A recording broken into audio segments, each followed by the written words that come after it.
just right. I need to run and stay out of sight. And no choice, it was me or them. Now for a lifetime I'm condemned. I could forget.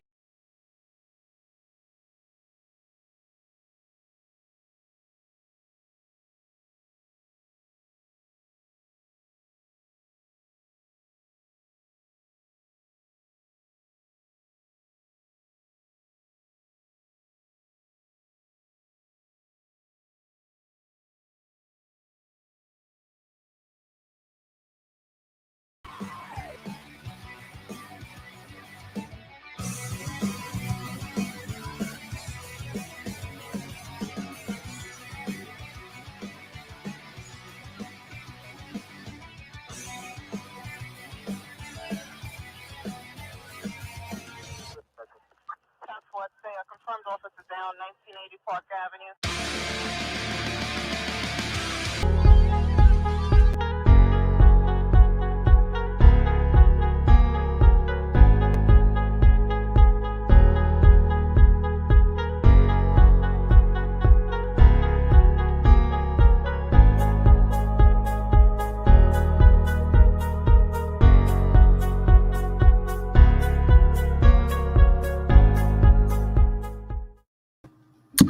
All right, what's going on, everybody? Welcome back to the channel. What a great week it is. Georgia's still undefeated, likely to remain so. Cincinnati still undefeated, likely to remain so. We have 2 games on Friday and 9 games. This Saturday is the least amount of college football that we will have the rest of this year on a Saturday, except for individual games. Now, this really is the last week of what we would call the standard season. You have your SEC championship, Big 10, Big 12, and all the other ones. What's going on, guys? Mr. Keith Carr, how you doing, sir? Let's go ahead and kind of get some shout outs to who's in the stream here. Really appreciate you guys jumping on. Ronnie Jones, he is going to be trolling us tonight. You can see that he has Troll Tide. There we go. What's up, Big Dog Brett Michael Porter? How you doing? Kobe, my main man, Kobe. How you doing, sir? Pizza Woman, Goblin TV. Haven't seen you in a hot while, sir. Glad you could make it. Mike Taylor, 4th and Tua. Yes, sir. Pastor Dave, welcome. LSU fan. He's excited about Brian Kelly. We'll get into that too as well. Let's see. Who else we got in here? I saw Keith a while ago. Trenches. There he is. He finally showed up for something. What's going on, guys? Don't forget, guys, go ahead and take a moment, hit the like button, share, subscribe, become a member. Now is the time to really start showing your support for the channel as we get into the off season coming up soon. If you guys will continue to see me throughout the week, but the content probably won't be as exciting as it's going to be here at the end of the season. So, Salty Dog, how you doing, sir? We're going to go through you guys in a little while. We're going to go through here in a little bit, guys, and get your score predictions for the game.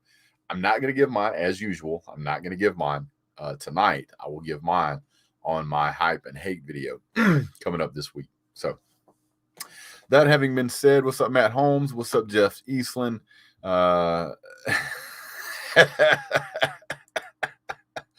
Sorry, this one jumped out to me. The picture is also cute. So, yeah. I'm not going to read that comment. I just think it's funny. All right, so let's talk about what's going to go on Saturday. Guys, there is so much going on right now. If you want to watch Oregon-Utah play Friday night, it's coming on 8 p.m. Eastern Standard Time. You can get tickets for the low of $26. If you want to go see Oklahoma State play Baylor at noon on Saturday, you can get tickets for $65. And if you want to go to see the cheapest game this coming up weekend, it's Kent State versus Southern Illinois for the championship. Tickets as low as $5. We got you $5. So you can get in for the cheap low on the 5. I got 5 on it. All right, so you got, let's see, San Diego State. Didn't even know they had a team. Utah, App State, Louisiana's playing at 3:30. the game everybody wants to see, the Georgia-Alabama game. You can get tickets for as low as $395. Now, if you want to help your boy out, you can go ahead and deposit somewhere between $700 to $800 in my PayPal account, and I will stream live from the game. But that's entirely up to you. If you want to see that, go ahead and hit the PayPal button. All donations are tax deductible. Yes. Anyway, Cincinnati at 4 o'clock playing Houston. This is a game that unfortunately nobody's going to be watching. Everybody's going to be watching Alabama, Georgia. This will be the most watched football game all season unless these two end up playing each other again in the national championship. This game is absolutely a make or break game for Alabama. Not necessarily so much for Georgia, but I'm going to be honest with you. Everybody's going to be watching this game. At 8 o'clock, people will be watching the Michigan-Iowa game. For some reason, some people are picking Iowa to win that game. I don't know why, but yeah. So here we go. Ronnie Jones is apparently he's Nick Saban incarnate, and he's telling us how Alabama's going to beat Georgia. Sir, Alabama couldn't do this to Auburn with a crippled quarterback. Alabama couldn't do this to LSU. Alabama didn't do any of those things. If they could have, they would have. They did not, so they cannot. You scored 10 points against Auburn with a broke quarterback.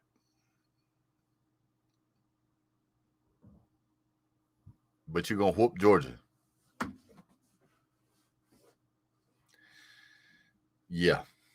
You guys got Bammer swagger with Tennessee championships. Georgia actually has like 6 national championships. We just don't claim all of the 8 championships we could claim that we shouldn't claim, kind of like some other team we know.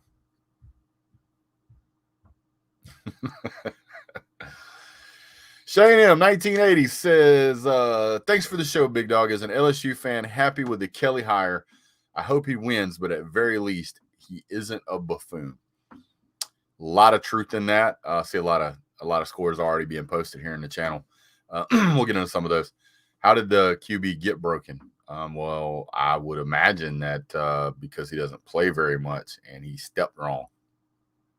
And you guys didn't run out there and Nancy Kerrigan his foot. Accidents happen. But regardless of how he got broken, you still didn't beat him in regulation. So there's that. And last time I checked, that quarterback wasn't on the field whenever y'all's quarterback was on the field. So, yeah. Kelly, I don't like the way Brian Kelly treated Notre Dame, but you cannot deny how competent he is at the job in Notre Dame. Notre Dame recruits well. He does a great job as a head coach overall. He has a super high win percentage. Guy averages like 10 or 11 wins a season every single season. It's very sad that he's going to come to LSU and get the brakes beat off of him. He's not going to win 10. He's not going to win 10 games a season at LSU for a while yet. He might eventually, but it ain't going to happen right out of the gate. Yeah, because there's 3 teams. There's 3 teams guaranteed to give him a run every single year, and it's going to be Texas A&M, Ole Miss, and Alabama. Those 3 teams are going to give him a run every year. And that's if Arkansas is not giving him a run for his money, or Auburn's not giving him a run for money, or their cross-division rival, Florida's not giving them a run for their money. So he's not likely to win 10 games a season. But we'll get into that. Yeah. Let's see. Hope Georgia wins, but I don't think they can. You gotta tell me why you don't think Georgia can. You gotta tell me why. Yeah, I'm with Trenches on this, and I was like, man, have you watched college football this year? Last time I checked, 22nd and 26 happened, 11 and 4th happened, and remember the last time y'all was a favorite against Bama at home? Because we whooped y'all. Well, that was during the regular season. And the last time that y'all were favored to beat us, we shouldn't have been favored in that game. And even leading up to that game, people were going, I don't understand why Georgia's favored in this game. It was kind of like watching that game last week where I forget the net. Was it was it Mississippi State or somebody that was favored over Ole Miss? And it's like, why is that? That doesn't make sense. And then, of course, Ole Miss blew them out. So that's why. Kelly was making a little over $2 million a year, but I don't blame him for getting out all the cash. Well, I mean, how can you? Not to mention, I mean, you get to be on the Gulf Coast. I mean, it's kind of a no-brainer. Why do Bama fans say Roll Tide? I got a question that. Why do they say Roll Tide? I don't know. You tell me, sir. Cody Hankins says, I think Baylor beats Oklahoma State and Houston beats Cincinnati. Notre Dame, Alabama will be in the playoff. Well, here's the question. You explain to me how 2nd and 26 has anything to do with playing tomorrow. Why don't you ask Ohio State if all those wins that they had over Jim Harbaugh mattered this year? Why don't you ask them that? Oh, well, how did all those wins over Texas A&M fare against Texas A&M this season? It's just a question. It's just a question. You guys out here bragging over beating LSU by 2 points and beating Auburn in septillion overtime. I would not be bragging about running out there and about to beat Georgia when your last 2 games you won by a grand margin of 4 points. Yeah. Michigan better take advantage of this opportunity. They might. We'll see what happens. They should. We're going to roll the tide back on the ocean of sad whales. Law Dog Font won't hear all this Crimson Puddle BS. What is it? Oh, well, where? Oh, I saw that video, Law Dog. That was funny. I'm on your Wilder. Does anyone have a rich man? I need a sugar mama. Rich mom. Sorry. I misread that. Might have more luck finding a rich man, though.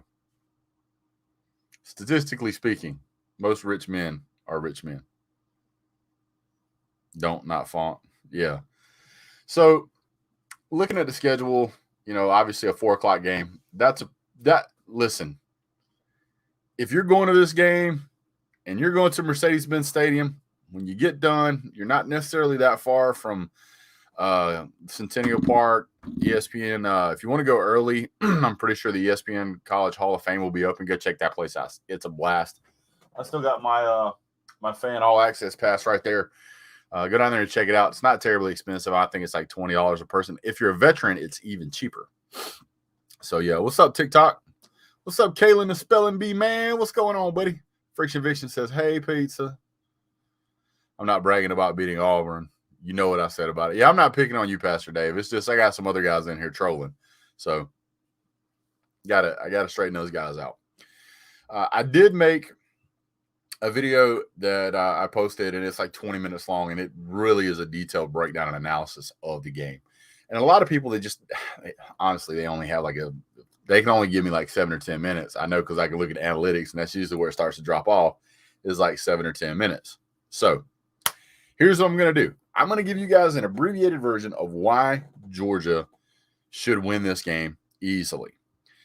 The best test you can have in cross-division rivalries is whenever you can play the same teams. This particular year, there happens to be 4 teams that both Georgia and Alabama have played: Florida, Arkansas, Auburn, and Tennessee.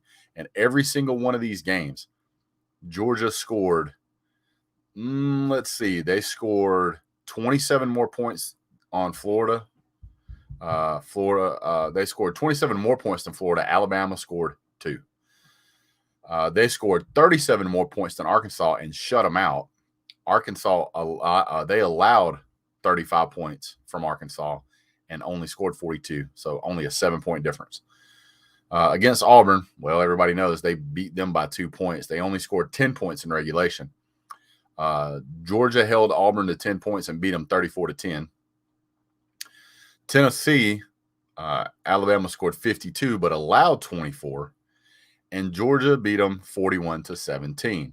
While Georgia's offense may not necessarily be as high-powered as Alabama's, people might say that. But if you take into consideration that the only game, well, there's 2 games. You scored 11 more points in Georgia in the Tennessee game, and you scored 5 more points in Georgia and Arkansas game. You scored 3 less in the Florida game, And in regulation, you scored 24 points less against Auburn. Now, keep in mind that the Auburn game and the LSU game are the last two games that they've played, so that looks more like a downhill stride. A lot of the other stats are pretty similar when you're looking at like third down conversion, time of possession, all of those things, fine. But the one thing that you can't say anything really bad about is Georgia's defense. Georgia's defense is first in the country. Georgia's offense, while people don't really know this, I guess don't pay much attention, Georgia's offense is 6th in the country. 6th.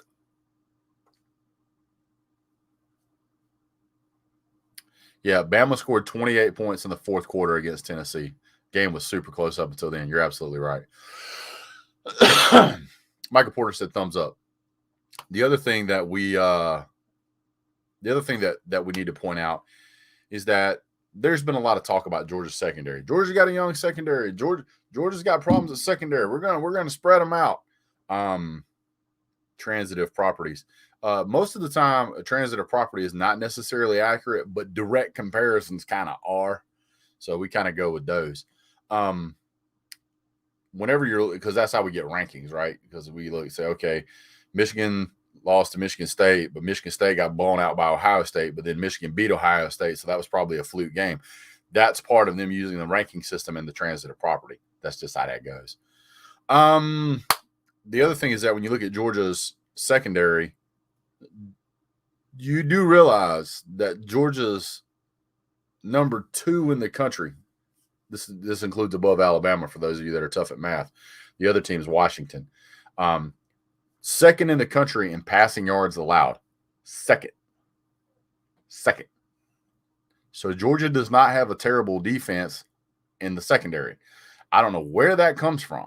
There was a couple of times in the Arkansas game that Kirby's visor. I just read that name. Kirby,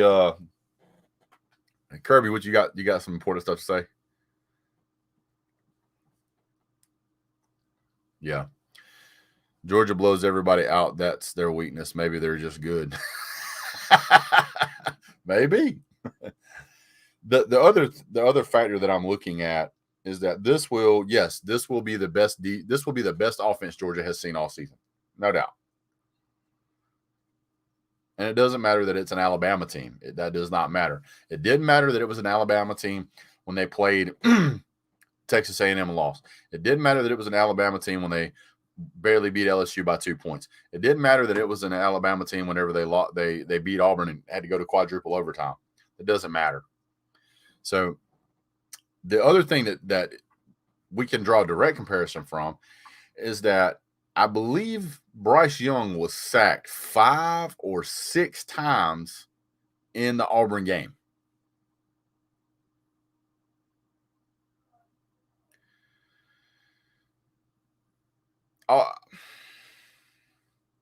Bryce Young's been sacked 33 times this season. 33. 30 freaking 3 against some terrible defenses. What do you think Georgia's fixing to do? The Alabama offensive line got more holes in it than a chain link fence. It's going to be bad. Georgia might sack him 8 times. Kirby nailed it. I mean, I don't know what you guys want me to tell you.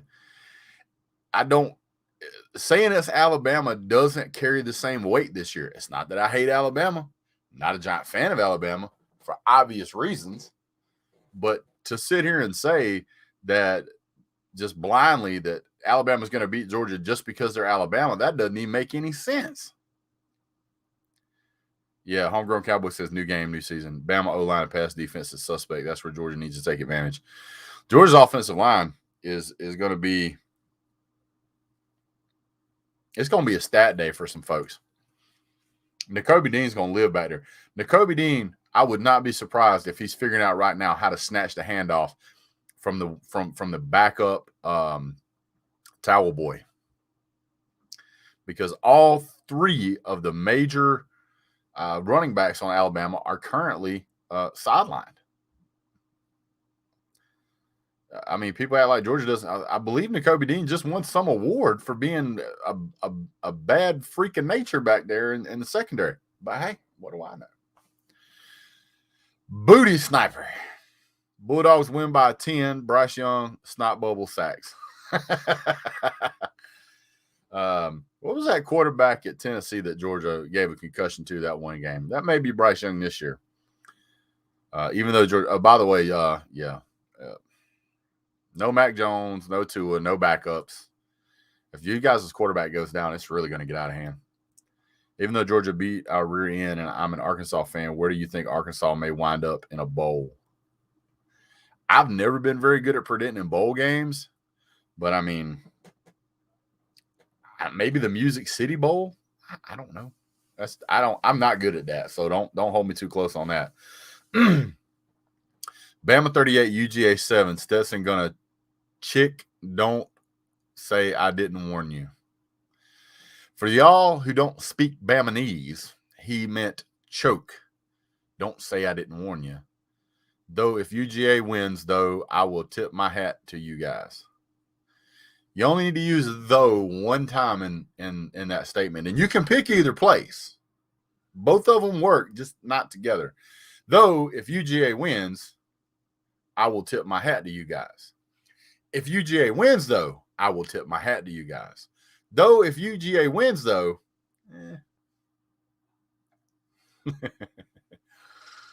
Appreciate the super chat there, Booty Sniper. Thank you. Outback for Hogs. I like that. I think that'd be a good bowl. One of the things I hope they don't do this year is give dumb names to the bowls. And I know they're going to do it. They always do it. I don't understand why we can't have the porcelain Kohler bowl. Why can't they have Purina sponsor the dog bowl?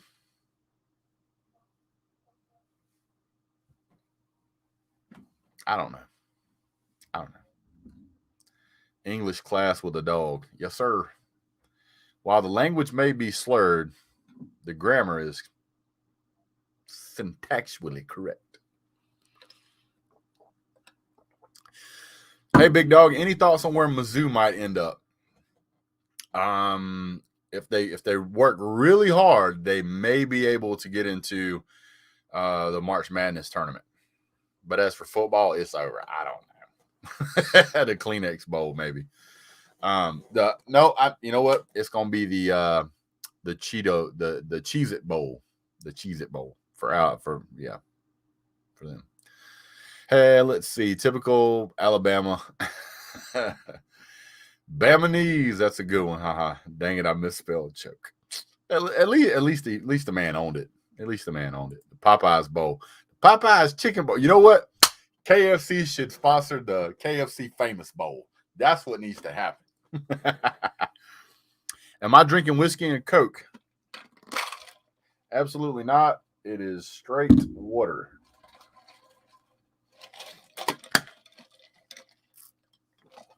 I like my water. In all seriousness, though, Bama plays Oklahoma in the Sugar Bowl. Yes.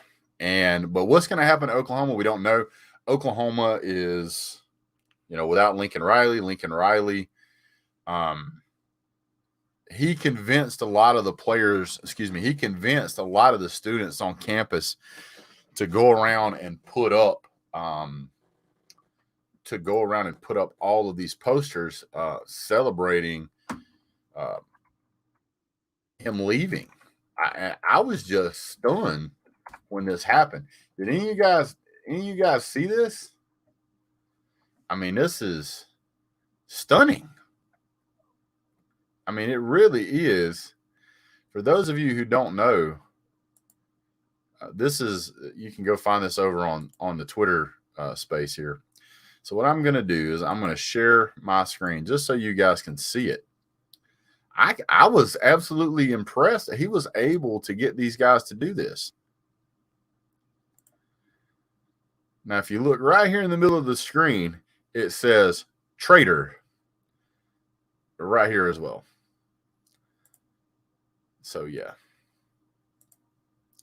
So let's do this. Let's see if I can get a bigger picture. Oh, there we go. Perfect. Here, I'm gonna change screens here.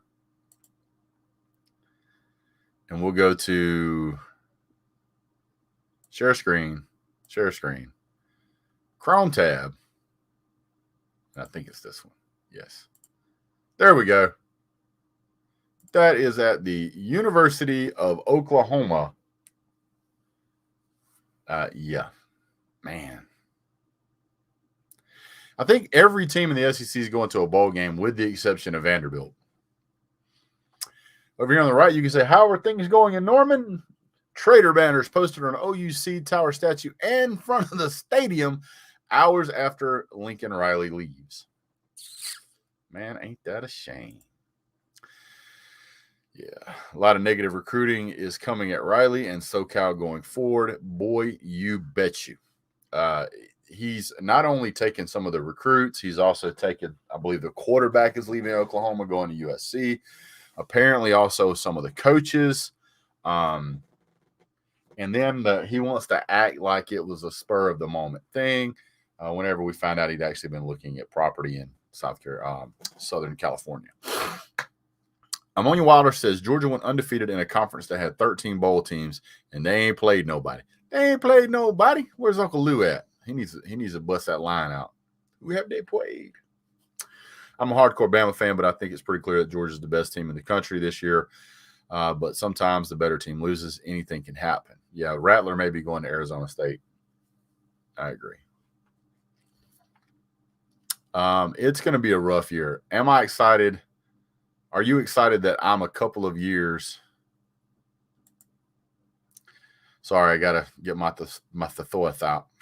Are you excited that I'm a couple of years we won't ever have to hear about Texas as Oklahoma as playoff contenders? Thank you, Jesus. What he meant to say was, are you excited that in a couple of years we won't have to hear about Texas and Oklahoma as playoff contenders? Thank you, sweet baby Jesus. That's what he meant to say. Yes. But it doesn't matter.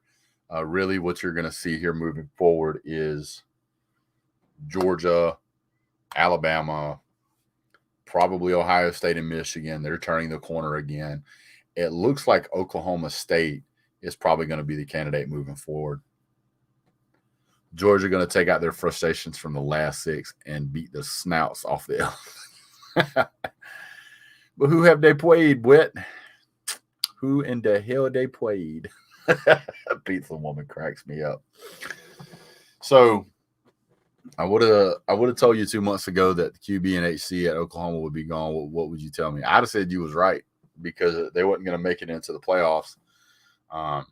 That program out there, man, my nose will not stop itching. That program out there right now is currently in some serious problems. I don't know who they're going to get to fill that role, but it's going to be tough. It's going to be tough. Let's see here. Georgia's got all of its players back that we can get back healthy. George Pickens played last year. Probably going to see him play a little bit this coming up this upcoming Saturday. So it's going to be an exciting day. I really think that Georgia is going to roll past the Tide pretty solidly. And I think it's going to be based off of the fact that Georgia is going to create so much pressure on the quarterback. It's going to be pretty difficult for him to be able to scramble around. Georgia has something that a lot of these other schools don't have, and that's the speed. And everybody that's played Georgia has said that it's the speed that's a problem. You can't scheme speed. Silent Chaos. Whoa, Tide, wet. Whoa, Tide. You guys crack me up, man. Kobe says, hey, Brett, I think people are underestimating Jake Camarda's kicking game. I think he's kicking at like 86%, and he's pretty solid. Don't start scratching your nose. You look like Jeff Santel in a minute. I appreciate that. Thanks a lot. Oh, man. So here it comes. Now, what ends up happening is that we're going to be playing, everybody's looking at this. Alabama always beats Georgia. Everybody was saying the same thing about, Alabama, beating everybody this year. If you go back and you look at Alabama throughout this season, while Alabama is a good football team, I'm not saying they're not. I'm certainly not saying Alabama is a bad football team. But anybody that's played Georgia will tell you this Georgia team's on another level. When the season started out and they beat Miami 44-13, that was pretty good. That was pretty good. And they played Mercer and they 48-14. Okay. And then they played number 11 ranked Florida, which don't know why Florida was ranked number 11 at the time, but they were. And they only won by 2 points. You said, oh, man, there's a problem in Alabama. Next game, they come out, and it's 63-14. They beat USM. You're like, oh, okay, we panicked. We overreacted. Alabama's still good. It was just a fluke game. We're good. Then they go out and they play Ole Miss, and Lane Kiffin comes up with the worst game plan on the planet and gets blown out 42-21. Ole Miss was ranked 12, so everybody was thinking, okay, that's reasonable. 42-21. It's almost a top 10 ranked team. Not quite the dominant performance we were hoping for, but we can live with that. And then they played Texas A&M and lost. And everybody went, what is going on? Next game, they played Mississippi State, and it was 49-9. You go, okay, we're good. We had some kinks to work out. We got them worked out. We're good.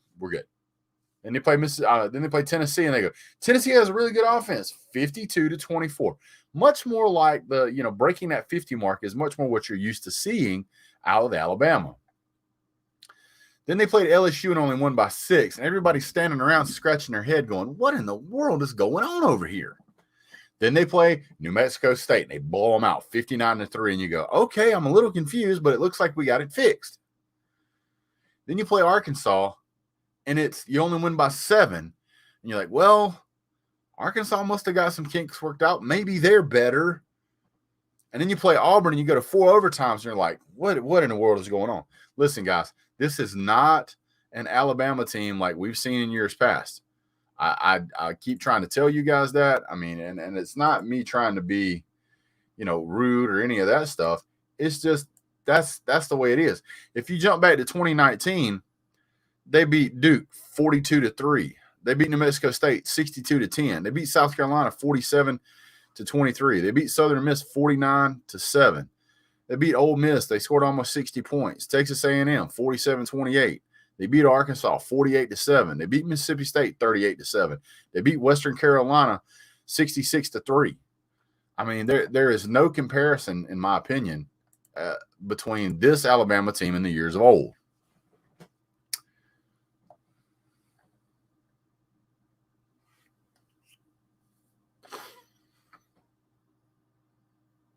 How smart is Georgia if they won national championships and don't claim them? Strange. Well, there's this little thing that Georgia fans do, and it's called just because you can doesn't mean you should. See UCF for further reference. Keith Carr says, blame the coaching chaos on early signing period. USC, Florida, and LSU needed to have a coach in place well before December 5th to recruit, which is true. There's a lot of players right now that I think the last check, it was something like 85-88% of all of the top 300 recruits on the ESPN top 300 sign by December 15th. They don't wait till late in the day. And if you don't have a coach in place, you stand a strong chance of losing some top tier recruits at your school. So that's what your athletic directors and your presidents were looking at. They got to get a coach in place. They knew these coaches were likely to be fired. These were all conversations that were had well in advance, and they decided that they wanted to go ahead and make that move now, right at the end of the season. So we'll see what happens. This is the argument for players wanting to hit the transfer portal so early. Well, when coaches lie and bounce for the money and show absolutely no loyalty to young men and their families. I'll tell you right now, Goblin TV, I get where you're coming from, but you also have to be realistic. I don't care who you are or where you're at in life. If somebody walks up and they say, hey, look, we know you've been coaching here for a couple of years, but we're willing to offer you $2 million a year on a 3 or 4 year contract. Are you really going to sit there and go, nah, I'm good at 400 grand? No, you're not. You're going to pack your stuff up and leave. And those players, they're just going to have to deal with it. That unfortunately is the name of the game. He would not be that coach would not be treating his family, his kids, and his future properly if he decided to do that. So I do understand it. I understand both sides, but I'm gonna tell you, somebody throw millions of dollars in your lap, you know what you're gonna do. Hey Richie, I answered your question, man.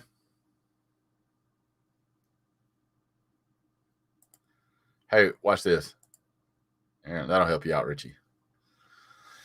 You honestly think Notre Dame was about to fire Kelly? No, he wasn't about to fire him. I think Kelly knows that he's a great coach and he's proved he's a great coach. But he also knew that given the current landscape, that if he didn't join a conference or if Notre Dame doesn't join a conference, it makes it so much more difficult to get into the college football playoff. Can we see the Slob Olympics trophy, Brett? Sure.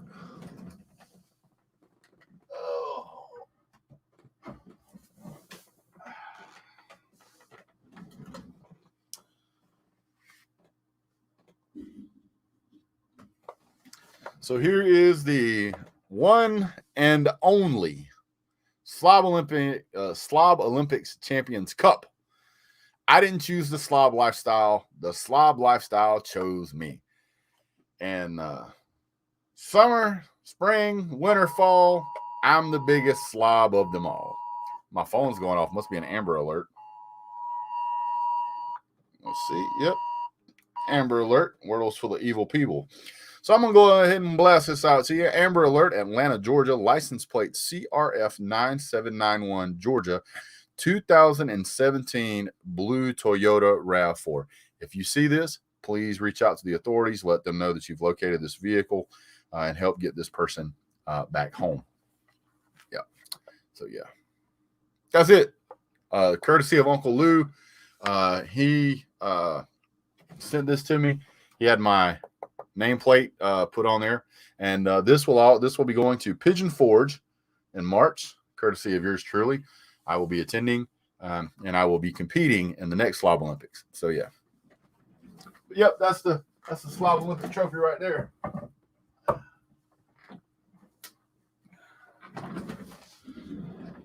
So yeah, so let's see if I can still do this without looking. Let's see.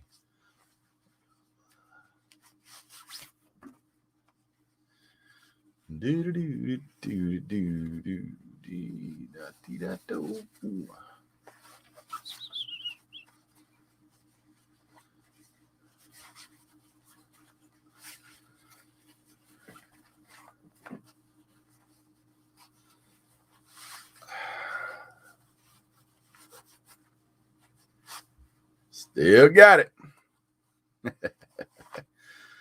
Yeah. So anyway. All right, so been working out with Pete. I have been losing weight, sir, but I have not been working out with Pete. So Keith, I got something I wanted to show you. So if you guys wanted to see a picture of me when I was a little dog, Brett, I found this moving some boxes and stuff and out of storage. So I figured you guys get a kick out of this. Boy, look at that young fella. Woo! Look at them pants, boy. Them brown pants got them Chucks on. Woo, that was a long time ago. Kobe said, I knew he could tie a tie when he bit the tie. Yes, sir. No doubt about it. Brandon Lee says, what's up, big dog? Let me get a collar. Where'd it go? I lost it. Let me say, let me get you a collar shirt for that lovely tie. Hey, send them on.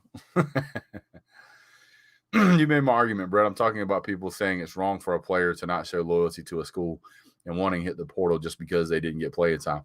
Hey, look, I have no problems with a player hitting the transfer portal. I don't get upset about that at all. I don't get mad when I don't get mad whenever players transfer schools, change commitments. I don't get mad at any of that stuff. I really don't. I mean, I'll get hyped up when we pick up somebody that we can use, but to me, it's no different than if we lose a player because of corrective action. He couldn't get his grades up, or he doesn't look like he does unsavory things. If you do that stuff, you got to go. I'm not gonna be mad about it. I mean, look at Joe Burrow. If Joe Burrow didn't transfer from Ohio State to LSU, likely LSU would not have won a national championship, and it's likely that Joe Burrow wouldn't have won Heisman. He did win the Heisman, right? So sometimes transfers can be very, very good. Georgia has used the transfer portal to its success, and players have also done the same. So I don't have a problem with it. Colby says, how can I join your channel? There's no link, brother. If you look, let me see here. Let me go to youtube.com. And then you go to, let's see, you go to Big Dog Brett. I know this guy. And if you look right under the share button, you should see the join button. The join button will allow you to pick your membership level. There's 3 membership levels. I think it's like $2.99, $5.99, and $9.99. And basically, it's just your way to join. Jay Martin says, Big Dog Brett going up was the voice of college football paying for the phenomenal UGA insight. No, sir, I don't make a penny from that. I reached out to Mark and developed a dialogue with him, and he asked me if I would be interested in doing that show for a couple of weeks while they have their normal UGA guy is out. So I'm just helping out as best I can. It helps me. It helps him. It's a win-win. I'm very grateful for the opportunity. He's good people. So at least he is to me. So, yeah. Oklahoma equals Baker and Kyler transfer into Oklahoma Legends. That is true. That is true. BDB is a DGG. I don't know what a DGG is, but a damn good gangster. I don't know. Let's see. Stetson Bennett outduels Bryce Young Saturday. I don't really think it's going to be that kind of game. I'm not sure that Alabama secondary is going to be able to stand damn good dog. Thank you. I appreciate that. I don't think that Alabama is going to be able to stand up to all the weapons Georgia has, coupled with a running game. I think this game could easily get away from Alabama just because they're going to struggle to stay on the field on offense. Not necessarily that our offense is going to overwhelm them, but I think that Georgia is going to be on the field enough to wear Bama further than anybody else probably has. But, yeah. Oh, DGG, damn good goblin. There we go. I mean, it's really going to be a fun game to watch. It's going to be interesting. You're going to see a ton of good football. There, I don't even know how many 5-stars is going to be on the field between both teams, but I'd probably say, you're probably going to have 40 5-stars that play in that game, and the rest are either going to be 4-stars or almost 4-stars. The only walk-on the whole field is probably going to be Stetson Bennett. So, I mean, if you go back and you watch Stetson Bennett in the last couple of games we've played, Stetson Bennett does not look like the traditional Stetson Bennett. Stetson Bennett looks different. He plays different. He makes better decisions. He's only been sacked 6 times all year. So that in and of itself should tell you that he is handling business. He is managing a game. In this game, when you have the weapons that we have, you don't have to be phenomenal, but he has times where he can be. He's shown that he can throw some of the prettiest passes I've seen in UGA all year this year. He can drop dimes. He can throw darts. And he does have times whenever he will overthrow somebody that he shouldn't overthrow, or it's a really bad pass, but that's every quarterback. I'm not saying he's as good as maybe Bryce Young is. I'm not saying that, but I'm saying he doesn't have to be. And I'm saying it's not fair to mark him down as a terrible quarterback. Now, past couple of years at UGA, he hasn't been the greatest thing around. This year, he seems to be getting it done. Stetson going to embarrass and ruin the front Heisman runner. I just don't understand how that guy's the front Heisman runner, having been sacked 33 times. When you have a UGA defense, your job is don't kill them. Something like that. So I'm going to jump in here and look at, by the way, Michigan's beating North Carolina 21-18.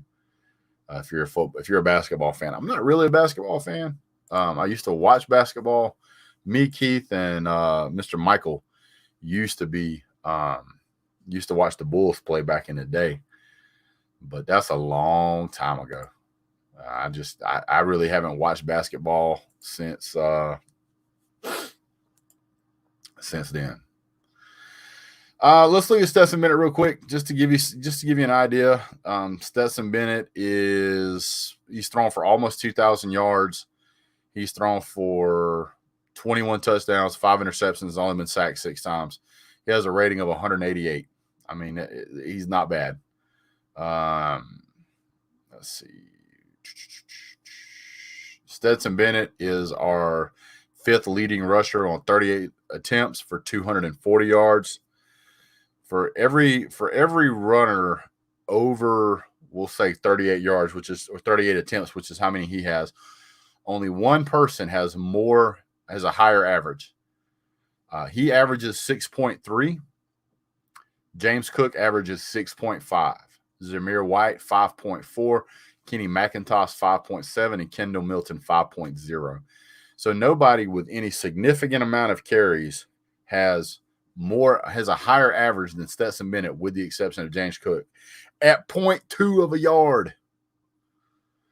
Stetson Bennett's longest run, by the way, 30 yards. His longest run by James Cook, 40. So if you think Stetson Bennett isn't a quality quarterback, you need to go check again. He's quality. He's good. Alabama isn't getting blown out. Y'all reaching so hard. Jonathan, I'll tell you what, buddy. Here's what I'll do for you. You seem excited to be here tonight. I'm going to give you an opportunity to defend that assessment. And you can do it with me right now, right here, in front of everybody on YouTube. Since I'm reaching, it should be easy to disprove me. Here's the link. Join the stream. We'll go back and forth. I'll be happy to have this conversation with you, sir.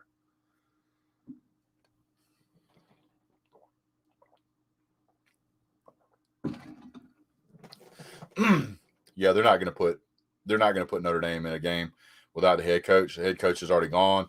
Notre Dame's already said they're not going to name an interim head coach.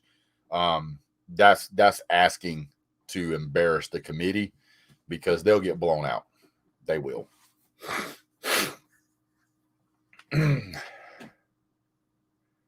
All right, Jonathan, I'm waiting. Still waiting.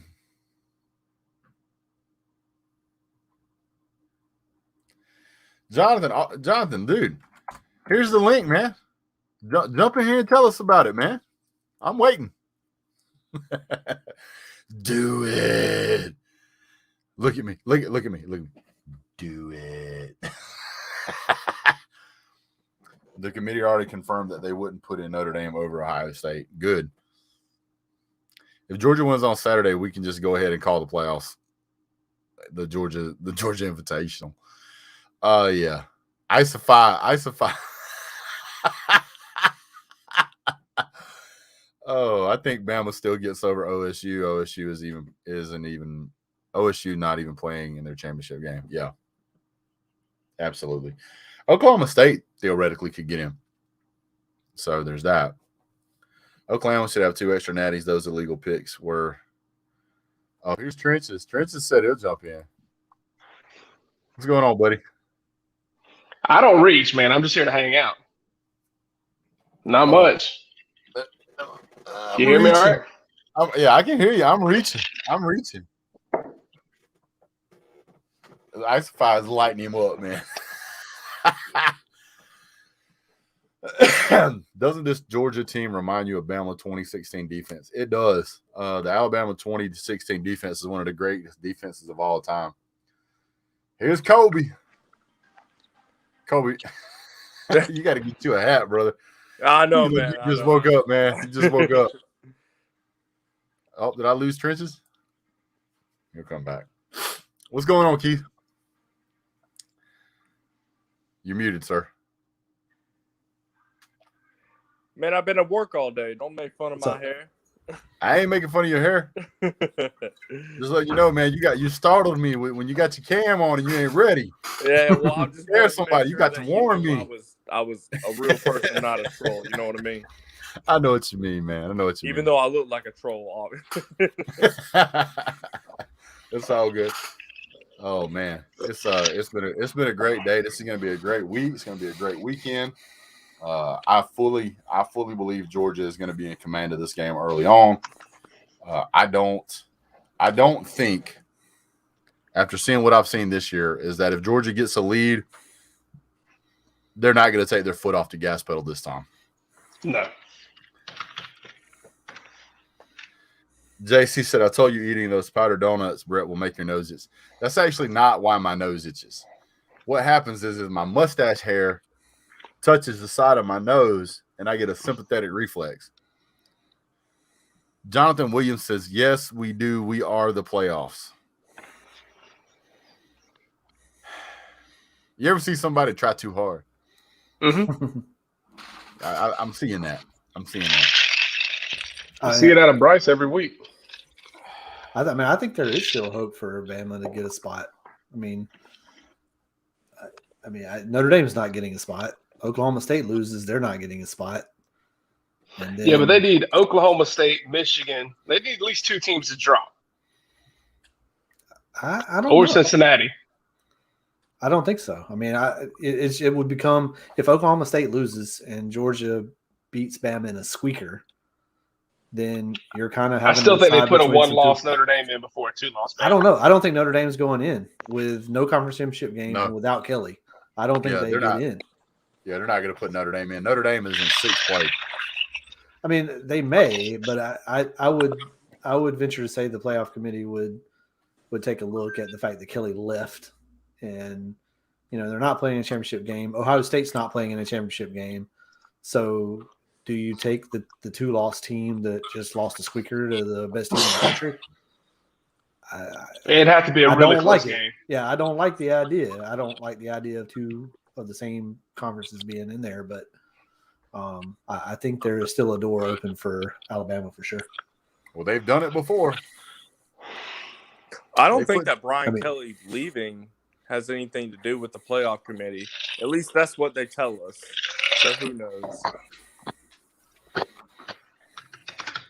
Hey, it's all the boys. All the boys. There you go. If I was a playoff committee voter, the fact that the team that's in a national championship contention just had their head coach walk out the door would certainly matter.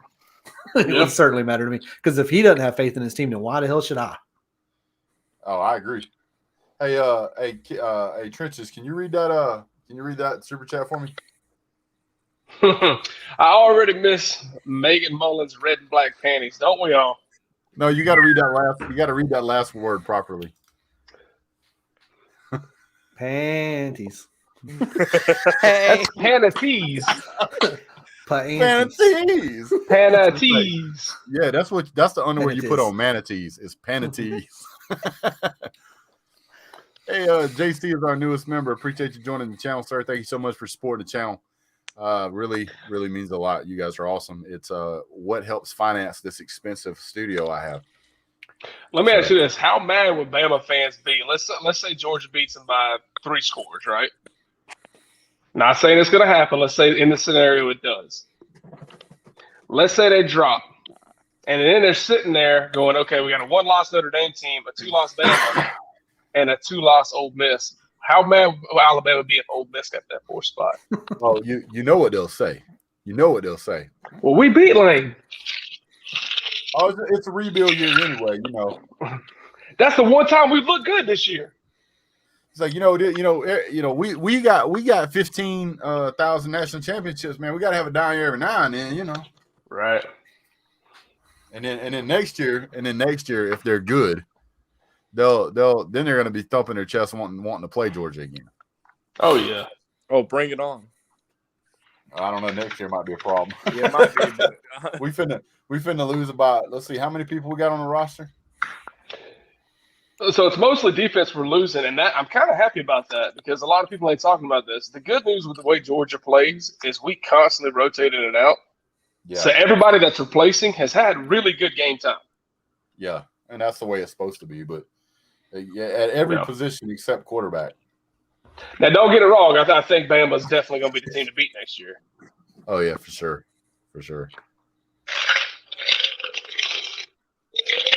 I don't think Bama's going to have Will Anderson, though. I think he's like a junior or senior. Yeah, he's a junior. I just want to see how Will Anderson reacts if he's got to go head up with Darnell Washington on a quick slant. That's what I'm looking forward to. I want to say I'm worried about it. I just hope that, but I'm just worried in general. But I feel like Darnell's going to get the job done. Oh yeah, if them two were met up right in the dead center, I'd put my money on Darnell. Oh, but yeah, I mean, there's nobody completely not worried about this game. I mean, I'm worried about every game. We played UAB and I had stress. Yep. John Trent says Will Anderson's a sophomore. Oh, he's a sophomore? Oh, okay. So he's back. That's good. They got one more year out of the kid. Yeah. Pickens will probably be back. You think so? You know, after blowing out your lower extremities there, you have to have some legitimate game tape, more than 1 or 2 games to improve your draft stock. And you realistically want to – he's got the quality to be a first-round draft pick, and everybody knows it. But they got to see it. That's all right, though. Next year, we get somebody that me and Brent have been looking forward to, and that's Mr. Branson Robinson. So I can't wait to see him, at least in the G-Day game. Good Lord. He's gonna be like all these other 5-star running backs. We're gonna stick him at 8th place on the depth chart. That is a grown man. Branson Robinson. For those of you who don't know who Branson Robinson is, Branson Robinson I believe was the number 1 running back in the country, and he picked UGA. And I'm gonna pull up a picture here of him real quick. This kid is in high school, right? I'm gonna put this. In high school, bigger than Chubb already. It's crazy. Man is scary. He's still in high school? I don't know about him. He'll be here next year. I'm gonna move you guys over here to show this. That man is in high school. Yeah. Line up against him. To give you an idea how big his arm is, he's holding a football for comparison. I'm not even joking. If I saw a kid like that in high school, I would hide in my own locker. He's committed to Georgia? Oh, yeah. It was like Georgia just picked up some more D-line guys, too.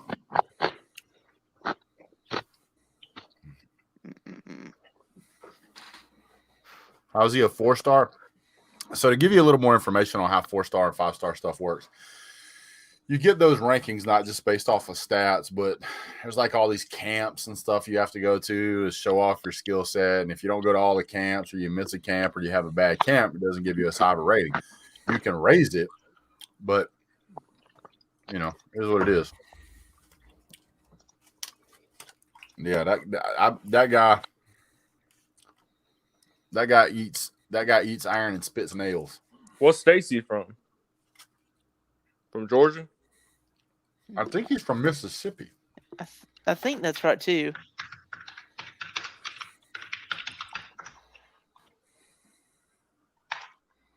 Well, he's coming to running back you, so. Yeah, he's from Madison, Mississippi. I thought so. Yeah. What's up, Maddie Sims? Good night, Christy. Maddie.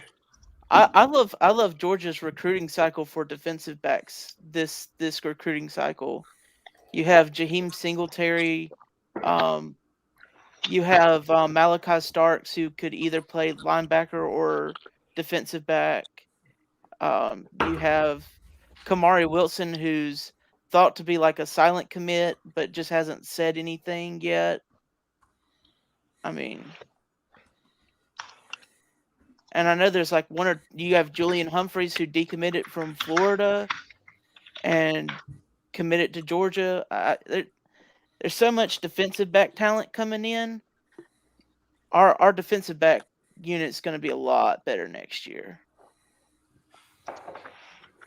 What I'm really curious about, Keith, is I know Hasselwood, the Oklahoma wide receiver, he was down when he committed. It was Oklahoma and Georgia. So he's in the transfer portal now. Hopefully he comes back to Georgia. Yeah, well, if you followed his commitment, he originally committed to Georgia. Yeah, he did. He was a and commit. and then Decommitted. decommitted and then committed to and signed with Oklahoma. I just don't know where you put him though. I mean, you have McConkey, you have Ladd McConkey, you have Brock Bowers, Darnell Washington, Arian Smith, Jermaine Burton, and Kyrus Jackson, I think, has one more year. I think I'm not too sure on that one. And maybe Pickens. And if comes Pickens back decides to next come year. back, yeah. Mhm. I mean, you have so much depth at the wide receiver spot. I don't know how he plays at Georgia. Yeah, that's true too. Well, that's what you have redshirt freshmen for. What you got to look at is that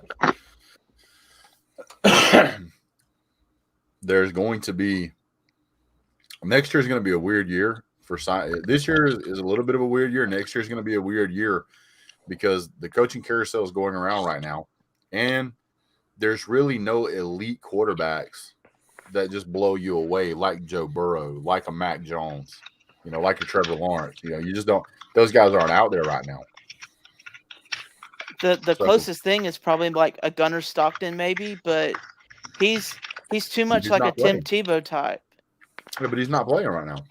Yeah, not right now. No, you'll have to wait at least 1 year. Rich brought up a good point. We'll also have Eric Gilbert back too. Maybe. Hopefully. Hopefully. We'll have Gilbert, Bowers, and that new kid, the 4-star. That's Zach Evans. Mike M. Turner's talking about Zach Evans, former number 1 running back, TCU, going in the portal out here. Let me tell you something about that guy. You don't want him. He is nothing but trouble. He's got bad attitude. That is not what we have in our locker room, and we don't want to bring that in. That's the kid who's bounced around 17 times, right? Yeah, that's so. Yeah. That's the kid that gave a letter of intent to Georgia, and we gave it back to him. I didn't even know that existed until Georgia did it to Zach Evans. Think about that. How bad is it for a Power 5 school to say, we know you're the number 1 running back in the country, but no thanks? That should be a clear indication that you don't want that guy on your team. But when you're a terrible football team, you got to take him. Now, Big Dog Brett, I believe Zach Evans requested for them to relinquish his letter of intent or signed his signing to be relinquished back to him so he could recommit to and sign to a different school. I believe the way I looked it when I looked it up was let me look it up again. I believe it was Georgia declined it. I think so because I think I'm on the same page as you, Brett. I remember the week before that he signed that letter of intent, he punched his coach in the face. Yeah, and he got banned off, and then he had other issues going on. Let's see here. In less than a week later, Georgia released Evans from his national letter of intent, and the 5-star was officially back on the market.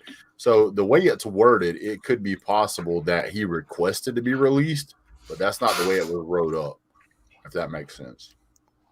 I could totally be wrong here, and I'm not afraid to admit that I'm wrong on some things, but I'm not it could possibly be right, Brett, that punching your coach in the face incident caused Georgia to have second thoughts. Yeah.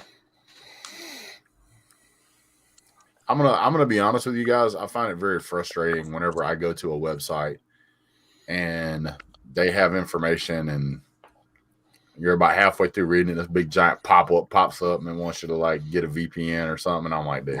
Or a paywall. Yeah. Subscribe. Zach Evans, one running back with country, signs with TCU to end wild recruitment. Yeah, he had tons of offers too. He was a 5-star running back, so that. Oh yeah. I think he was the number 1 running back for that recruiting cycle too. Booty Sniper, which I'll say that name every chance I get, says Zach Evans is a cancer. That was That man just got a problem spelling. Trenches. Leave that man alone. Hey man. Sometimes you got to hit like the number 3, 4, 5 times to get that E. I'm with you. Why did he punch his coach in the face? I believe he punched his coach in the face because, and I can't remember that he punched his coach in his face. I think him and his coach got into it because he was told he couldn't have his cell phone or something on the bus or at the game or something. He brought it anyway.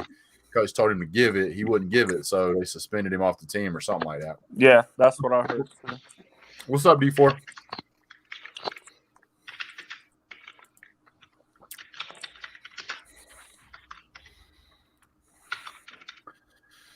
Oh man! So when you gonna give your prediction on the game, man? Like you gonna make a video? Yeah, I'm gonna tell you. I think I'm gonna go ahead and tell you right now. The score will be Georgia.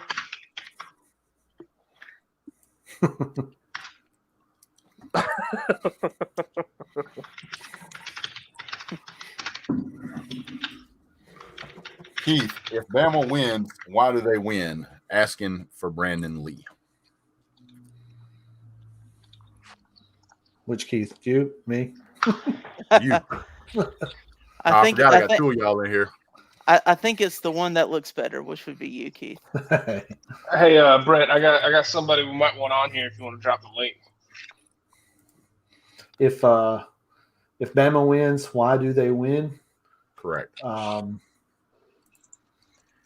Honestly, that's a difficult question because I don't really see. If Bama wins, the only way they win is if Bryce Young just balls out and we can't get to him. And I don't see that. I don't foresee a blowout in this game by Georgia. So don't get what I'm about to say wrong. I can't answer that question because I really don't see a path to victory for Bama. Like everything where they normally have won ain't there is not there this year. So they don't have, the last few times they've switched quarterbacks, they don't have a quarterback to go to that would give them any type of advantage over Bryce Young. So that trick is out. So the only thing that I could think of is if Georgia ends up not scoring in the third or fourth quarter or goes cold in the fourth quarter, which is what's happened in the past couple of games. I think in the last couple of games, we've either not scored or scored very little in the second half or even the fourth quarter. So if Bama wins, I think it's because Georgia just decides to slow it down or gets complacent and allows a comeback. That's the only path I see to victory. But I don't think Georgia's going to do that. I think Georgia is going to go into this game with the foot on the throttle because we've learned from the past. So I'm predicting one of two things to happen. Okay. Number one, halfway through the third quarter, Nick Saban's comb over is going to come apart. Okay. Number two, I think we're going to have the reverse effect. I think Stetson Bennett's going to take off running, take a big lick. JT Daniels comes in, saves the day for Georgia. Now here's a question. Here's a question for all you analytical people. Do you think Kirby Smart and Todd Monken have the cojones to put in JT Daniels if Stetson Bennett is having a bad game? No. No. In my opinion, no. You don't think you pull a Nick Saban? I don't think so. I just don't. No. I do because you learn from the master, and that's exactly what he does. You have to have those balls running around in a, what do you call it, the South Park meme where he's got it in the wheelbarrow. I just don't. I just haven't seen JT offer anything that Stetson Bennett doesn't also offer. Like, I know JT's look like he can do, but I haven't seen it yet. Like, JT hasn't looked good since he came back. No, I mean, the times he did get in there, he either underthrew, he overthrew, he couldn't lead his receiver.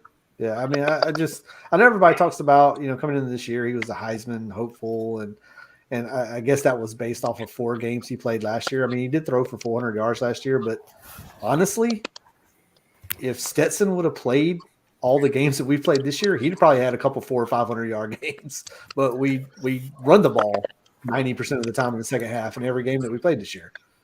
So we've also pulled out our team. That's what I'm saying. So I mean, if Georgia wanted to, Stetson could have Heisman numbers if they'd just left him in there and let him keep throwing to Brock Bowers. Only thing y'all don't full is your defense.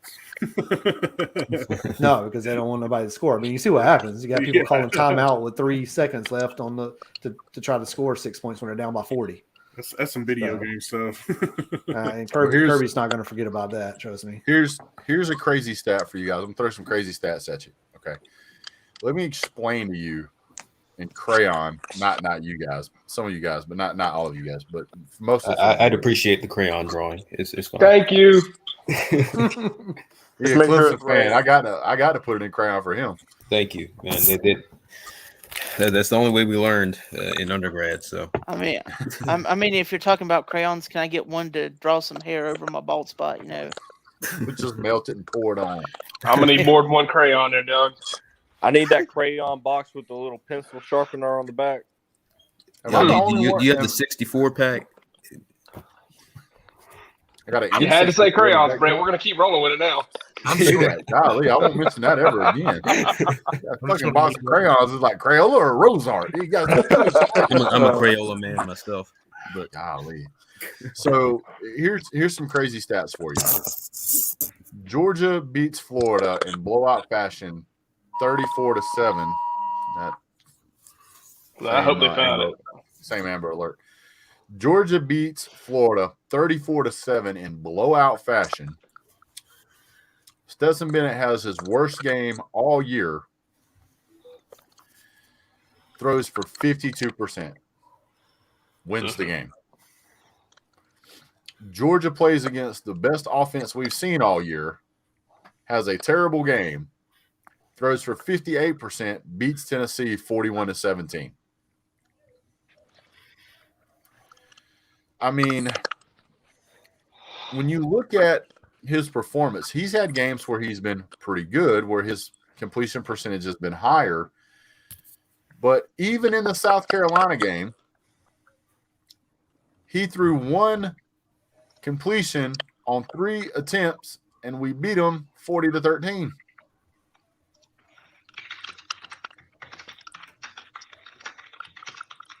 Against Georgia Tech, he threw for 70%.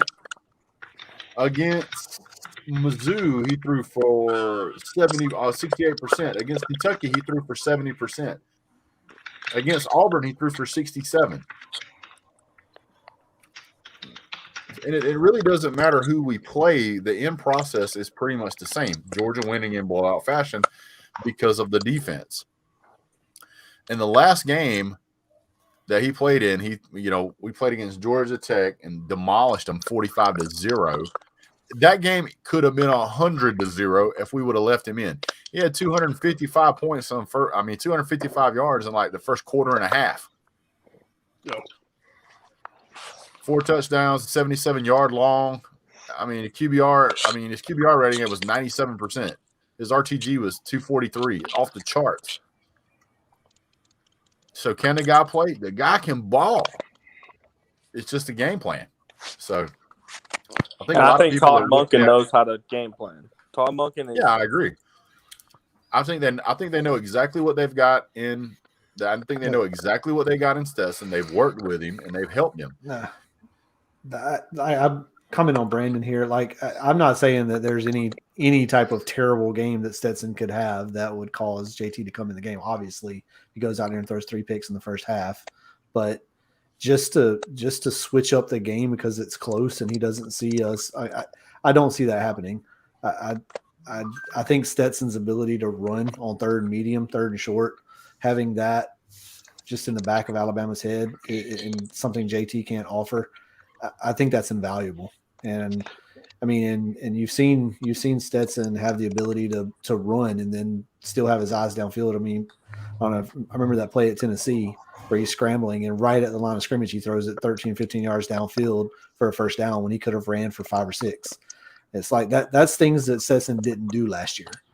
He didn't know when to run. JT, when we do see JT, all he does is hand the ball off. Exactly. So it's hard to say that we're going to be quick trigger to put JT in. Yeah.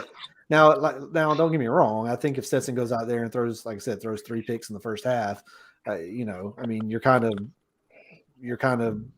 There's no point in leaving him in there. Just throw in JT. I mean, what could be worse, But just to change it up because the game's close and kind of like Saban did, I don't see that happening. I think it would have to be a much more dire situation than what Alabama was in.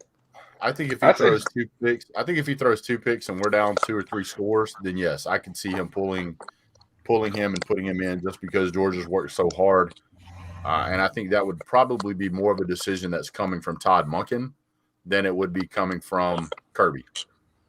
Yeah, but I just think it's clear at this point. He needs to learn how to troll a little better. Bryce Young's going to have a Heisman performance on Saturday. Really? His Heisman performance coming against the #1 defense in the nation? Get out of here.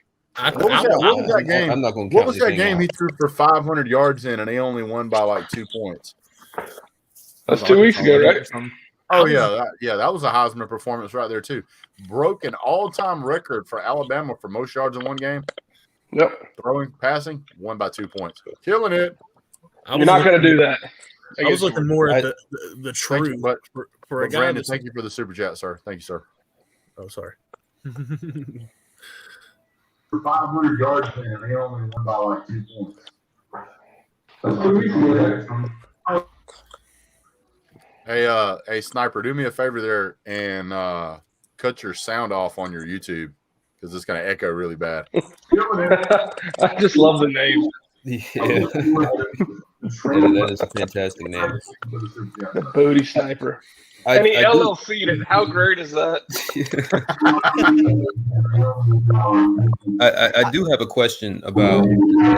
I haven't really heard like a great answer. I haven't really gotten an answer about this, but Bam. I mean, as much struggles as Bama's had this year, their run defense has been pretty good. Their run defense is one of the best in the country. Yeah, hold on, Jordan. So Sniper, just close out the YouTube window altogether and just keep up the StreamYard window, and then that should solve the problem. I just mute the tab so I don't have to completely close it, so I can keep the live chat up. You got it. You good? But so how do you see this game playing out if Bama keeps Georgia kind of behind, gets them into obvious passing? Brock Bowers. Yep. Brock Bowers. That's it. They either stop the run and they allow Brock Bowers to do their thing, or they do what Arkansas did and try to stop Brock Bowers from catching a pass, and then we run. You can't do both. Yeah. Yeah, I mean, we've kind of seen that in Georgia most of the season, right? Like, it's a lot of short dump passes, chew it up the first 2 quarters, and then finally the run game opens up third quarter, fourth quarter, and run it down the road. Well, here's what you got.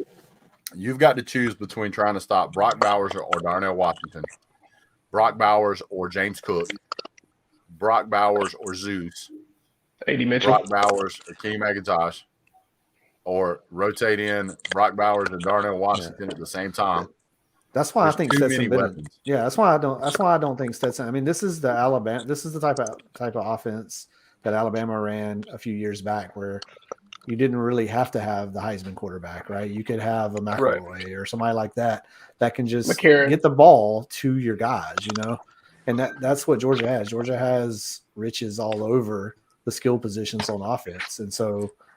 I mean, there's really no way to account for all of them. I mean, it's unfortunate for Alabama. I mean, this Georgia team, I mean, everybody talks about how great their defense is, but I mean, they're also a top 5 offensive team.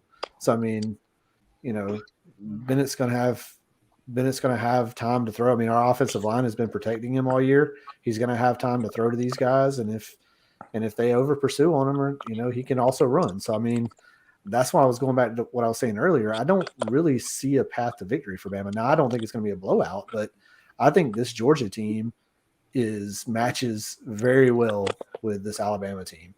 I just don't see any position or any place where they have an advantage. They have the better quarterback. I'll give them that. But I mean, our quarterback gets the ball to the playmakers. I mean, that's really all you need him to do. I really feel like that James Cook I know he's had a very good games in the past, but I feel like this might be his best game ever. James Cook is a weapon. Oh, James Cook has had a hell of a year. Yeah. Just so you guys know, me and Keith takes back and forth in the middle of a game. My God, James Cook is a beast. He's balling out like every game, man. Yeah, he's really stepped it up this year. I feel like I feel like Zeus has too. Zeus, I know he's off of 2 ACLs, but I feel like he's really stepped it up this year. James Cook, especially too. Yeah, I mean, this is the first year really that James Cook has gotten this many carries back there. I mean, with Kendall Milton being down, I mean, he's really, you know, instead of being split out a lot of times, he's been behind. I mean, he's been back there in that back position, and he's shown what he can do. He's shifty. He can get through some crazy small holes and get positive yardage. He's one of those guys that seems to always go forward, you know, even if he's hit, he still seems to squirt through. Has it been confirmed yet? Is Sawyer ready to go? Is he playing? No. Not confirmed? Yeah, I think he's probable, I think. All right. So Jonathan Williams put Bama is top ranked in run defense. Stop the run, then pressure Stetson with Will Anderson. They're just pointed out for you pretty obvious path to victory. No, because here's the problem. It's going to be the more problem with that Anderson. idea. You are saying and you are believing that and we're not saying a rushing, but we are going to say a mobile quarterback who's only been sacked 6 times all year, that you're going to pressure that man a whole lot. I don't see that happening. Nobody all year, including some top defenses in the country, has not been able to really get after this man. The quarterback for Alabama has been sacked 5.5 times more than our quarterback has all season. And it's easy to just say stop the run, right? I mean, how? I mean, that's one thing to just stop the run and pressure him. How are you going to stop the run? Well, here's what I'm getting at. If you have an offensive line that you can't even penetrate enough to sack a quarterback, you're not going to be able to penetrate the line enough to stop the run game. You're just not. Exactly. Yeah. The way Jonathan Will says, "What top ranked You're going to defense?" need more than just Will Anderson on that defensive line to get. Dallas Turner is going to have his best game of the year. Exactly. Jonathan Williams just said, "Who's the SEC East? What top ranked defense?" Sir, Clemson's still the second best defense in the nation right now, in my opinion. They're playing lights out elite defense, way better than everything Bama's played on defense. Yeah, and if I remember correctly, we both played Auburn, Alabama, and Georgia, right? Yep. And Arkansas, and Florida. And Tennessee. And Tennessee. Kentucky, believe it or not, Kentucky has one of the top ranked rushing defenses in the country. Clemson at number 9, Kentucky at number 15. Let's see here. I mean, there's Auburn's number 38. I'd say Clemson's run defense was top notch. It still is, I guess. And then, I mean, Zeus, I think, averaged 5 yards a carry, if not more than that. I think Kendall Milton rushed for nearly 5 yards a carry. I mean, we I'd got say well for over 100 sure yards. Clemson. I mean, Clemson still is, because you got to think, if Clemson had an offense, that defense would still be top 3 right now. If they got breathers, yeah. I mean, that defense is loaded. the only thing Clemson doesn't have on a lot of defenses is yardage totals. I mean, they're That's the not second true. best. They're the That best. is not true. They're the second best scoring defense. That is not true. There is something else Clemson doesn't have. yeah. Jordan second- Davis. Well, we also don't have a lot of players due to Yeah, I just injury. looked it up. Georgia rushed for 121 yards against Clemson. Zamir White had 13 carries for 74 yards, 5.7 average. I'm telling y'all, per carry. Zamir White, he's on another level this year. Yeah, he is. Isn't it? Clemson is allowing 49.4 yards rushing per game. I got a feeling we got an earful I coming don't- from Booty. that Sniper. doesn't He's sound just right. sitting there with his hands 49.4? crossed, looking demonic. That is, wait, 49 point. That doesn't sound. I don't. We've given up more yards than that. At a home game, that's your average, 49.4. Rush defense. That is correct. Your average, though. Per game. Georgia's averaging per game, I think 78 point. According to the stat sheet I'm looking at, 78.9 rushing yards a game. Yeah, that can't be right. We've given up some yards because I That know was at home. That was at home. I said at home. Oh, Yes. okay. Well, we played Wake. Okay, well, we played Wake. Okay, they didn't run the ball on us. I'm just trying to go back. I'm just going through our home games to see who. Yeah, I'm trying to think. At home, nobody really ran on us. I don't think. Our Sounds worst about right. run defense performance was against Louisville. They ran for Malik Cunningham ran for over 100 yards on us. The only problem that Clemson has is they needed an offense. That's it. Yeah. Everything else was there. Everything else was there. That's what I'm saying. But I'm just saying throughout the course of the year, I mean, Clemson's defense has been riddled with injury, so it wasn't as good.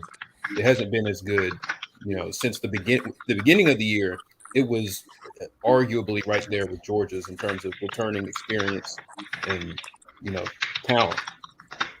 Not, but throughout the course of the season, definitely not. I mean, Georgia has a higher rated run defense and a higher rated pass defense than Alabama. So I mean, all the arguments that you make for a path to victory for Bama, Georgia could also use the same arguments. And it's not like we're saying that Alabama's defense isn't going to make plays either. I mean, of course they're going to make plays. It's just not going to be it's not going to be consistently making plays on Georgia's offense. The one person I'm worried about when facing Bama is Mechie. Mechie is I feel like he's like a good slot receiver. I know he's not. I'm worried about Williams. And it's not that I'm Williams. worried about Williams. It's the fact that, all right, so one of my top 3 players on this team right now is Keely Ringo, and they're going to try to target Keely Ringo every chance they get. And they're going to put Williams on Ringo every play. And that's the only worry I have in this game is, can Keely Ringo shut it down? I'm not worried about Williams, and I'm going to tell you why. Because the Alabama offensive line is about as stout as the Hoover Dam if it was made out of Play-Doh. They're not going to have enough time. He is the deep ball threat. He is not the quick go-to guy. Mechie's the quick go-to guy.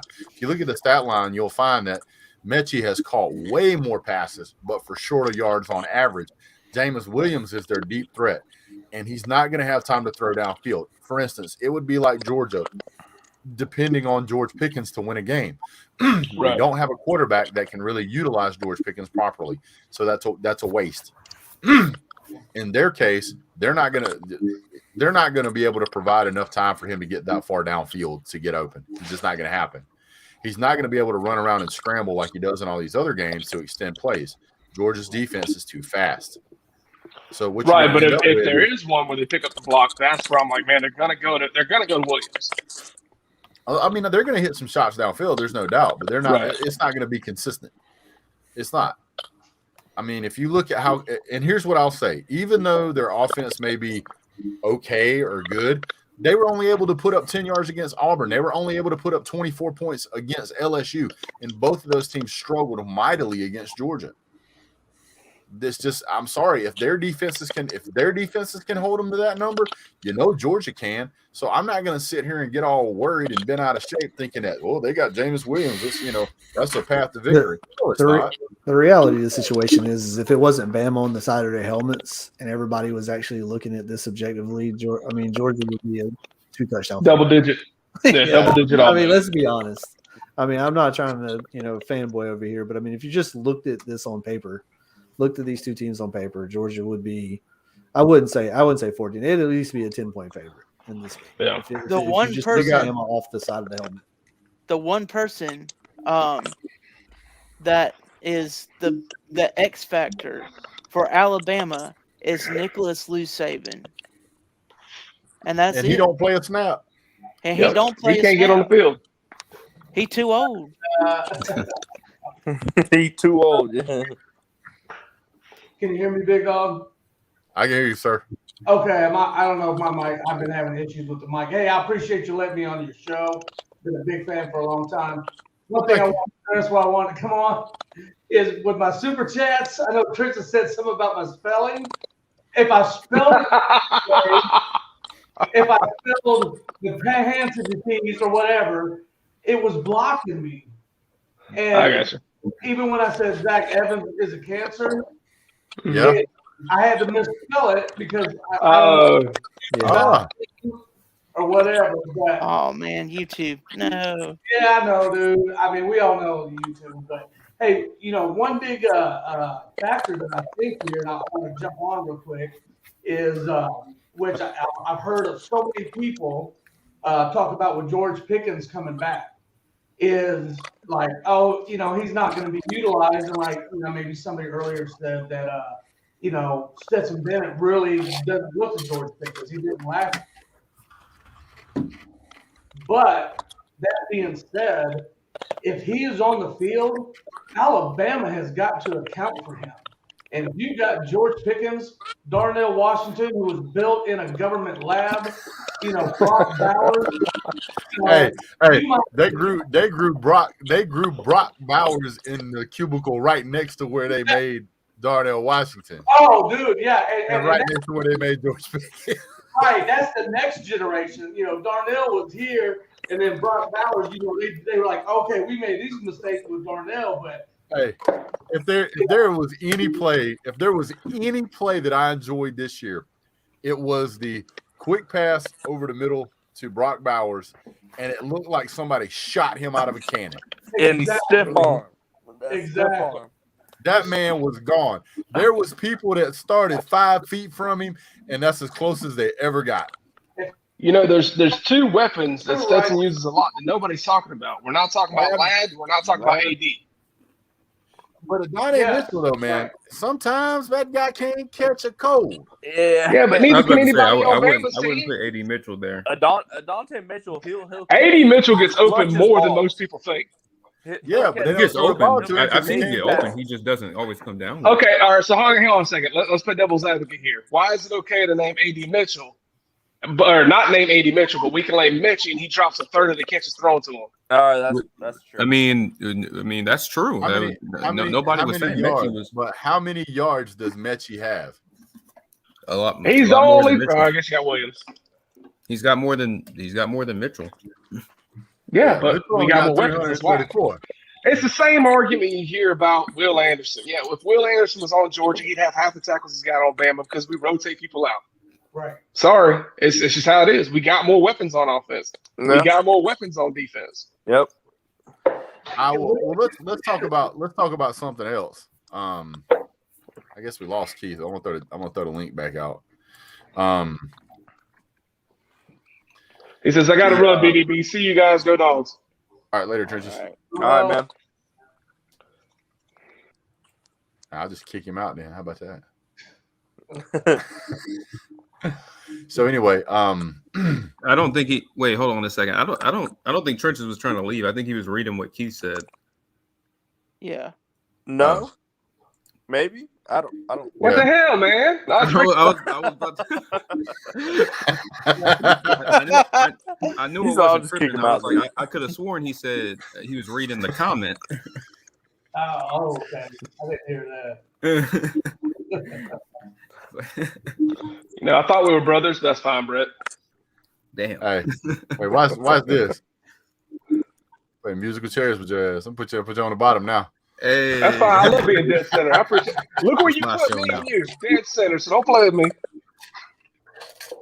Hey, I'm still in the bottom right. Well, the booty cycle's got to go on the bottom somehow, right? Hey, and the booty stop is a joke, man. I'm originally Eli James, Brett. Okay. Okay, that's a joke, man. It's a long story, but yeah, the booty sniper. I'm incorporated now. There you go. Okay. There's something that we haven't talked about. We're an hour and a half in, and I wanted to talk about this way earlier. Nobody's talked about this, but that was one mean, long game that Alabama played against Auburn. Yep. That was a long game. Takes a toll on them. It does take a toll. Yep. And I'm curious. Yep. I'm curious as to what kind of condition they're going to be in when they show up. Now, I'm sure they'll be in good condition, but I don't think it will be as good as it would have been if it would have been a blowout and they were playing the backups halfway through halftime. Because they played their starters through all 4 quarters and all 4 overtimes. Exactly. I mean, they're Georgia had the backups beat up to begin with. They don't have any running backs. Yep. And Georgia had the backups in by the 3rd quarter. We was playing a 3rd string quarterback in the 3rd quarter. Absolutely. And they barely beat Auburn with their backup, with Auburn's backup quarterback basically out there on crutches. Yep. Mm-hmm. And if it weren't for Tank Bigsby, and again, you can throw in all kinds of variables and factors, but if Bigsby hadn't gone out of bounds and stopped the clock, over.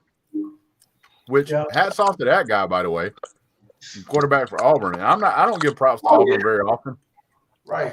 But that kid played with a ton of heart, man. You could tell he was in pain. Yep. He was still out there throwing the ball. TJ Finley.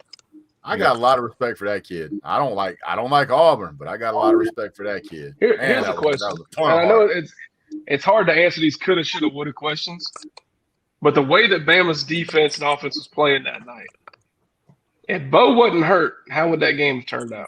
Oh, they won. Like, was Auburn looking good because Finley was playing lights out, or was it Bama just looking that bad? TJ Finley didn't even have that good of a game. So that's what I'm saying. Probably would have won that game. Right. I think. No, that's what I've said all week. If as much as I think Bo Nix is not as good as what some people like to put him, I think if Bo Nix was healthy and played what he can play instead of being up and down, Auburn wins that game. Yeah, I mean, here's what you're looking at in that game, and I don't know if this includes overtime, but I guess it does, which it really doesn't matter that much because there's only a handful of plays in overtimes. But they passed 17 for 26. It's pretty solid. Threw for 137 yards. That's only 5.3 yards per pass. Alabama threw the ball 52 times, only completed 25 of them. Bryce Young threw for less than 50%, but he's a Heisman Trophy candidate. Yeah. That's crazy. That is just crazy. saying. Yeah. Any other team other than Alabama on the side of that helmet, he would be thrown out immediately. And he threw a pick. Alabama had over 129 yards in penalties. But please tell me how good they are. How many penalties did Georgia have last week? I believe it was 0. That's what I thought too. Okay, just making sure. Y'all some haters. Hey, I Brett, don't hate either team. Leave the stream. I mean, I'm not a Georgia fan, but love all y'all. Y'all have a good night. All right. All right, take it See easy, you, Kobe. all right. What was you saying? What was you saying, Jordan? I'm not hating. Nobody's hating here. I don't hate on. I'm a Clemson fan. I got no dog in this fight. But even I can watch these two teams play, and you can tell by how Nick Saban reacted to the Auburn win. He knows what this team is. His team is and isn't this year, and he knows his team isn't elite. So while I don't think that Alabama has zero chance in this game, they're going to need some help. And they're gonna have to break some tendencies. They're gonna have to do some things that they haven't done all season. We haven't seen them do all season, and I can't predict them to do that. I don't think Georgia's completely equipped to blow this game wide open. Although it wouldn't surprise me. I don't think that's gonna happen. I think Georgia's gonna be able to control this game, and because I think they're just gonna win on the lines of scrimmage. So let me give you guys an interesting fact here. So as a game progresses, ESPN has a running percentage predictor to tell you which team should be winning or has a shot to win based off of time left, previous games played, stats, the way the team's playing at the very moment. Like it takes everything into account. At the very epitome of the Auburn game, Auburn had hold on one second here. There it is. Oh, hold on.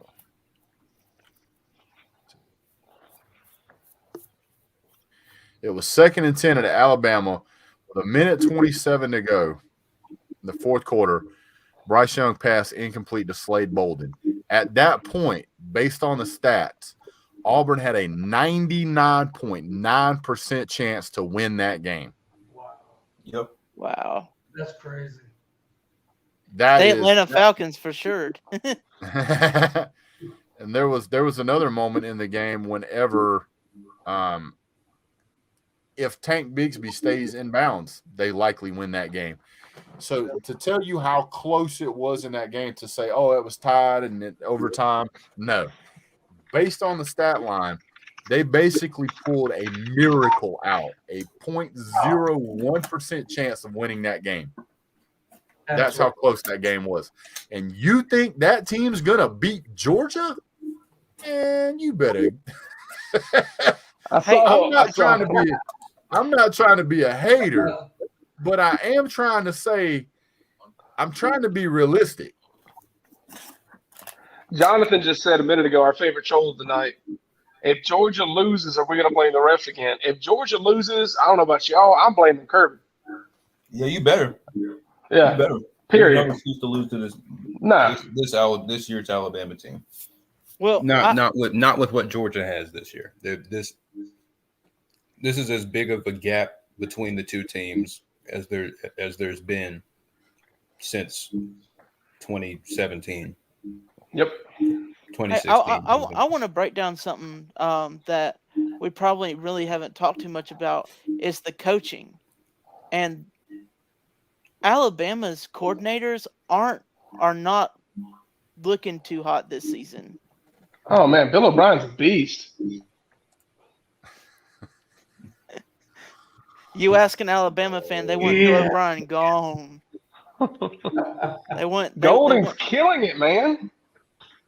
And then you look at Georgia, you got Munkin, you got Lanning, you got Kirby, but guess what? You also have Muschamp and Matt Luke, Kirby, Matt Luke, and Muschamp have head coaching experience. And Todd Munkin. And Todd Munkin. I mean, so the minds behind the game plan and the game calling, I believe, is solely in Georgia's favorite. I mean, yeah, this is definitely a year where I feel like this is the best offensive coordinator Georgia has ever had, as long as I've been following them. Totally. We have the ability to adapt to their game plan. We can, and Georgia's offense can win with any style of offense we want to run. If we want to pass the ball, then we can win passing the ball. If we want to win running the ball, then we run the ball. Look at South Carolina. We threw the ball 3 times and still killed them. So imagine not shutting them out, though. That's tough. Yeah. I can't. course, you can't talk a whole lot of smack about a team that beat you this year. I'm just throwing shit at the wall. Oh, you guys didn't shut out South Carolina. Well, sir, by the time they got to you, they were so broken they couldn't breathe. So if you didn't shut them out, they just got done beating Auburn, sir. It's Auburn. Listen, they were beating their chest about that when they were feeling good going in that game. I didn't hear nothing about them being beat up and broken. They seem to have all the momentum in the world. I've got air quotes right now. So I'm just saying they didn't score a single point. I mean, we also didn't get in the 40s. So there's that. So well, boys, I'm about to hop off here. Brett, I love you as always. Keith, nice seeing you. Jordan, nice seeing you. Trenches. And Booty Sniper, never change that name, sir. All right, brother. See y'all. Later, Trenches. All right, guys. Well, I'm going to go ahead and shut it down here. We're rocking on about 2 hours. I appreciate you guys jumping on. Let's give some shout outs to the chat. Oh, my goodness. The Troll of the Night Award goes to Jonathan William. There you go, sir. Appreciate you being here. You've kept it lively and entertaining. Derek Stevens, how you doing? The Sacred Grove, Johnny Red Dot, Trenches was here, Keith Carr was here, Jordan Bowman's here, Booty Sniper, LLC, thank you, sir. Keith Shelley, Daniel Rivera, how you doing, sir? Trevor Jones, Polo Gigi, Jason Boyd, Yakusa Kasumo, JC, our newest member, thank you for being here, sir. Pastor Dave was here earlier, thank you, sir. Stray Dog was here, one of our resident members, thank you, sir. John Bailey, D Brown 2020. I think he's been here the whole game. Christy, thank you for being here. Friction Vixen, thank you. I saw you in here earlier. Homegrown Cowboy, how you doing? Thank you very much. Smooth God, Chiquita, who has been here all night. Thank you so much for hanging in here. And Jewel Bell, thank you so much. And Counter Baron, there you are, sir. Thank you. Really appreciate you guys being here. You guys are what makes the show. We don't have a show without you. It's just me talking to my camera. Which is exciting for me, but not so much for other people. Really appreciate you guys. There'll be another video coming out probably on Friday. That'll be the Hype and Hate video. What my opinions are, my breakdown of the Georgia-Alabama game. And I promise you guys it will be a good one. Also, please don't forget to watch the music class ones and give me your feedback on those. I have a lot of fun making those. They don't get quite as many views as some of the other stuff, but they're a lot of fun for me. So you guys watch music class. I promise you'll enjoy it. Really appreciate your feedback. If you've made it this far in the video, do me a favor. Go ahead and subscribe if you're not already subscribed. We're trying to get to 5K members by the end of the season. Don't necessarily think we're going to make it, but we'll get to 5K no matter what, one way or the other. Become a member if you want to. We have a small chance Brett breaks a TV. I don't know about that. We'll see. Bulldog JC, how you doing? And Pizza Woman, thank you for being here as well. There was something else I was going to say. What was it? Got sidetracked. I do that a lot. Leave your score prediction down on the bottom. What you guys think the score is going to end up being for the game. Leave a halftime score and a final score, and we'll see how close some of you guys get. Thank you guys so much for being here. Really appreciate all you guys. You guys are awesome. And as always, have a great day. God bless. Thanks, brother. Hey, Yes, sir. hey, Big Dog. I have a petition for staying alive. I mean, not staying alive, but another one bites the dust when we beat Bama. Sounds like a plan. Thanks, I guys. love those videos, by the way. Thanks. You're welcome. Go Dogs.